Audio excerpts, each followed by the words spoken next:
Terima kasih atas kesempatan dan waktunya sehingga dapat menghadiri acara seminar proposal oleh saya, Fendirul Maulam, dengan NIM 2211021176. Judul dari seminar proposal ini adalah Implementasi Random Forest untuk Deteksi Penipuan pada Pemesanan Catering Berbasis Web, Studi Kasus UMKM Aliagek. Memasuki yang pertama, bab 1 adalah pendahuluan, di mana di pendahuluan ini adalah latar belakang dari peneliti.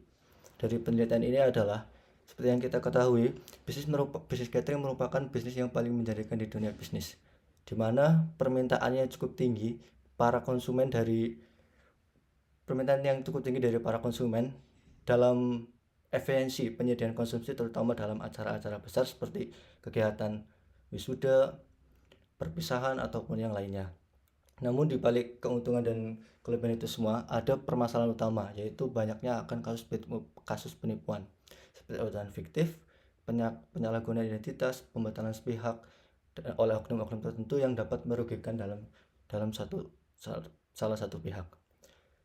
Seperti pada kasus penipuan catering pada Kuningan, Jawa Barat, dalam kasus ini mencapai kerugiannya adalah 3,1 miliar. Hal tersebut merupakan salah satu kerugian yang cukup besar, di mana sebabnya adalah kasus penipuan ini, orderan fiktif ini. Hal tersebut juga adalah salah satu upaya atau tantangan yang dihadapi oleh salah satu UMKM yang berada di Kabupaten Banjarnegara.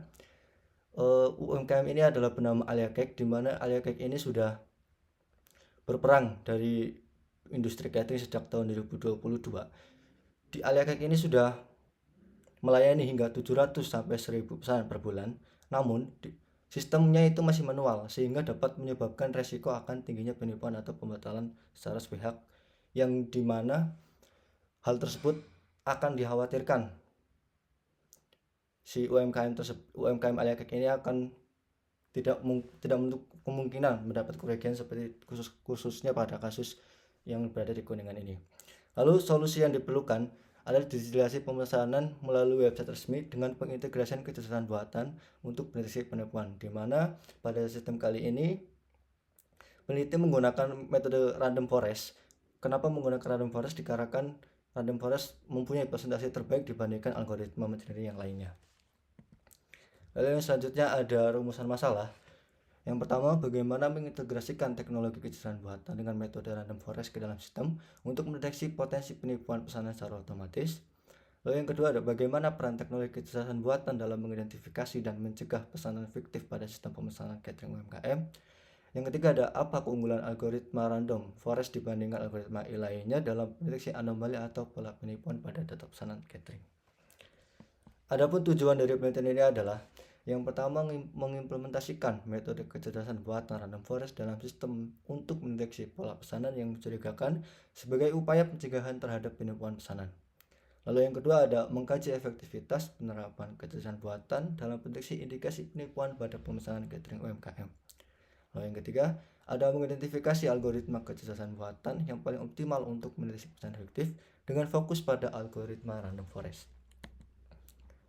Adapun dari jadwal kegiatan yang akan dilakukan oleh peneliti, di mana pembuatan proposal akan dilakukan pada bulan pertama, lalu kajian pustaka dilakukan pada bulan pertama dan juga kedua, pengumpulan data pada bulan kedua dan juga ketiga, lalu ada perencanaan sistem dan integrasi AI dilakukan pada bulan 3 sampai bulan kelima, lalu ada pengujian sistem dan model AI dilakukan pada bulan kelima sampai ke-6, dan lalu yang terakhir ada pelaporan akhir dilakukan pada bulan ke-6. Memasuki bab yang kedua, studi terkait. Peneliti telah menemukan dari 10 penelitian terdahulu, sebagian besar penelitian sebelumnya belum mengintegrasikan algoritma random forest ke dalam pemesanan catering berbasis website, khususnya pada UMKM. Fokus penelitian umumnya terbatas pada penelitian algoritma atau pengembangan sistem tanpa fitur deteksi penipuan.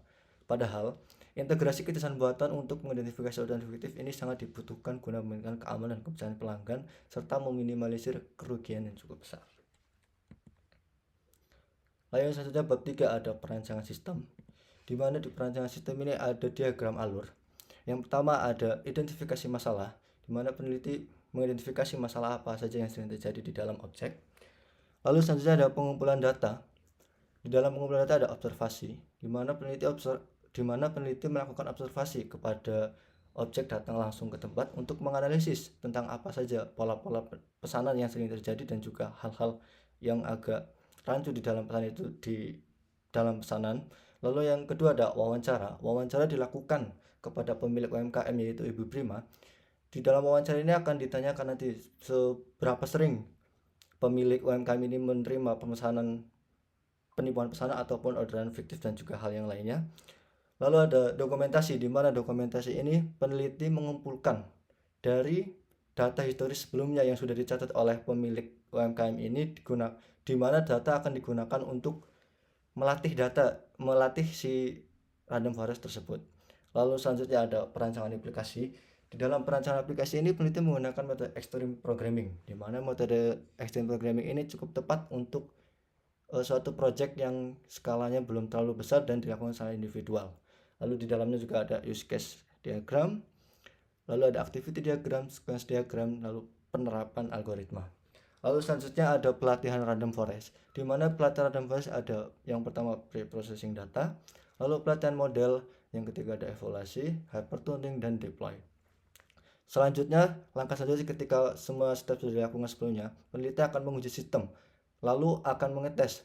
Jika berhasil, maka sistem akan siap diluncurkan dan digunakan oleh masyarakat ataupun si pemilik UMKM. Jika belum, maka akan dilakukan sehingga menghasilkan atau mendapatkan sesuai yang keinginan dari peneliti dan juga pemilik UMKM tersebut. Lalu selanjutnya di sini ada UML, di mana UML ini menceritakan atau gambaran umum bagaimana sistem ini akan bekerja, di mana si user yang nantinya akan ada masuk ke dalam website. Ketika masuk ke dalam website, si user akan ditampilkan langsung lihat data pesanan, lalu si user menginputkan data pesanan lalu yang akan diterima oleh sistem, lalu sistem akan mengerjakan tentang deteksi penipuan itu menggunakan random forest. Setelah itu sistem juga akan menampilkan hasil dari random forest itu kepada si outputnya si user ini.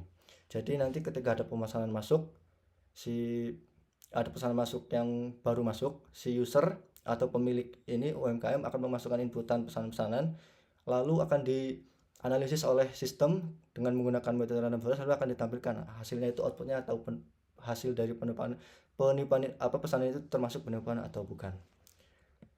Lalu yang selanjutnya ada pelatihan random forest, di mana di sini ada pre-processing data, di mana processing data ini ada beberapa tahap, yaitu yang pertama tahap pemilihan atribut. Dalam penelitian ini atribut yang dipilih adalah nama pemesan, alamat pemesan,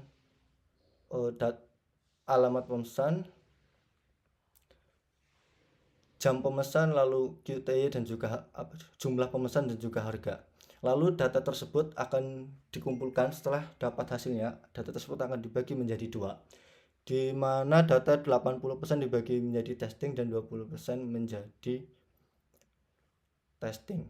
Maksud saya 80% menjadi training, 20% menjadi testing. Lalu selanjutnya ada pelatihan model. Pelatihan model ini menggunakan random forest classifier, di mana nanti dari 5 atribut yang sudah dipilih akan jadi 5 pohon keputusan.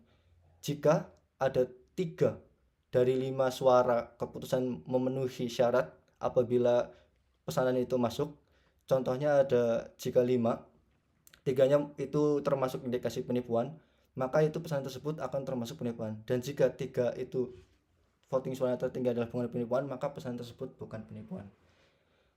Lalu yang selanjutnya ada evaluasi. Evaluasi ini menghitung antara akurasi, presisi, dan juga advance score, apakah sudah tinggi atau belum. Dan jika belum, akan memasuki hypertuning. Jika hasil belum didapatkan sesuai keinginan, maka akan di hypertuning pada di tahap hypertuning ini. Lalu tahap ini akan berulang kembali sampai mendapatkan keputusan yang sesuai diharapkan oleh peneliti dan juga pemilik UMKM tersebut. Lalu setelah itu ke tahap deploy, di mana deploy ini pengintegrasian algoritma dari random forest ke dalam website. Mungkin sekian presentasi kali ini. Terima kasih atas perhatiannya.